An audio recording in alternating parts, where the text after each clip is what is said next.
high fleet Jormungandr, sometimes known as the Great Serpent, hunts in the most unusual fashion, favouring subterranean movements and sudden shocking assaults, staying out of sight and keeping its prey guessing.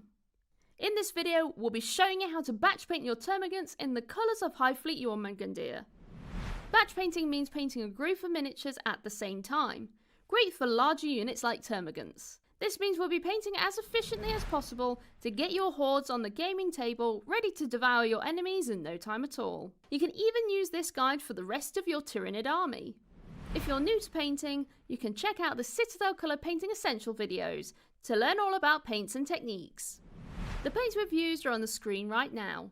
Remember that we're painting to match the box art, but you can paint your models however you like. Any additional equipment we've used is also on the screen, but feel free to use whatever brushes you're most comfortable with. The first thing we need to do is undercoat our models, and for this colour scheme we've used Chaos Black, as the main colour of this scheme is black skin and details. We'll start by applying a thin coat of Abaddon Black to our models. This seems counterintuitive as we've already undercoated our models in Chaos Black, but this just gives us a finish that will match the rest of our base paints, but also gives us an easier match if we need to tidy up any mistakes we make along the way. Just thin down the paint with a drop of water before applying it. By just applying one coat over the undercoat in the same colour, we save lots of time when batch painting a whole unit or even a whole army this way. Now we'll add a little bit of extra detail by dry brushing Eshin Grey over the black. If you don't want to dry brush at this stage, you can skip to the next colour.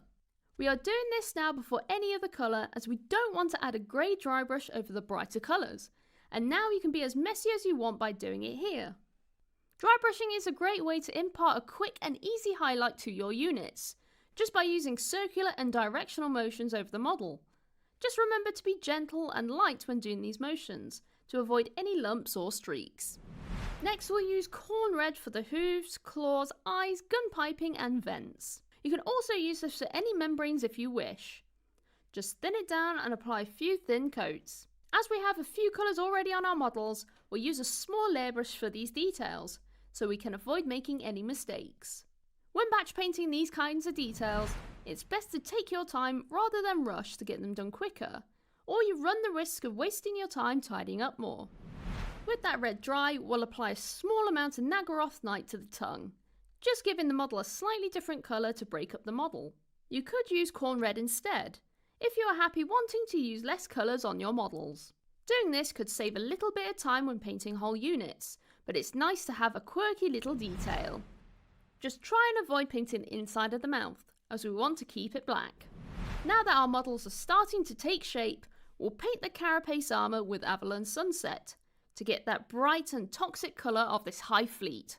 As we're applying this lighter colour over a black base coat, we'll be needing 2 to 3 thinned coats to get a solid colour. Remember when batch painting, we can apply the first coat to all the models first.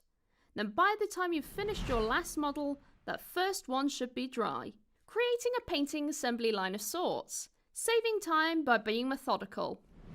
Next we'll paint the teeth with Wraithbone. These are very small details, so use a small layer brush and keep a point by rolling it on the palette. This will help trying to avoid smudging on the black skin and tongue. There aren't that many teeth on these termagants, so this detail will be done really quickly, but don't rush it. Just take your time and enjoy these little details. They can really bring your models to life. With all our base coats down, we'll shade over the Avalon Sunset with Seraphim Sepia. We don't need too much over that carapace, just enough to get into those recesses around the plates and give it a slightly grungy tone. If it starts to pull as you apply it to more of your models, just take a damp clean brush to those areas, but try and keep your eye on it to fix these issues before it starts to dry. You can stop here with your models as they look amazing, or you can add one more dry brush to take your models to the next level. We can add a little bit more detail to these models with a light dry brush of White Scar. This just brings all of these small details and the skin back up, giving the carapace, tongue, red claws a quick and easy highlight whilst tying all these colours together on the model. Just remember, nice light, gentle circular and directional motions will avoid you getting any smudges or smears. And there you are, your Jormungandr termagants are finished. Ready to erupt from the ground, surprising and consuming their way to destruction. You can see that our models are based in Martian iron crust, and if you'd like to learn more about technical paints, you can check out our video all about them. For more tutorials, tips and tricks, check out citadelcolor.com, or you can head to your local Warhammer store where our amazing staff will be happy to help you. Well, we hope you enjoyed this video, and we'll see you next time. Bye bye!